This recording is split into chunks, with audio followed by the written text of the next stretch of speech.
O my God!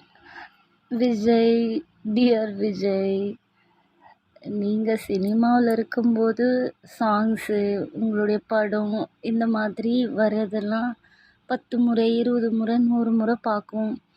இப்போ daily நீங்கள் நியூஸில் வர்றதுனால காலையிலேருந்து இப்போ டைம் ஆல்மோஸ்ட் மிட் நைட் ஆக போகுது. இன்னமும் நியூஸ் சேனலை மட்டுமே பார்த்துட்ருக்கோம். எதை பற்றியும் இது இல்லாமல் போயிடுச்சு. என்ன பண்ணுறதுன்னு தெரில. கடவுளே, நான் மட்டும்தான் அப்படி இருக்கேனா இல்லை நிறைய பேர் இப்படி இருக்காங்களான்னு தெரியல. மார்னிங் ஆரம்பித்தது டிவி ஓடிட்டே இருக்குது. ஃபோனை ஓப்பன் பண்ணாலும் உங்கள் ரீல்ஸை மட்டும்தான் பார்க்க விடுது. என்ன பண்ணுறது ஒன்றும் புரியலப்பா. But you are so cute, so handsome Vijay.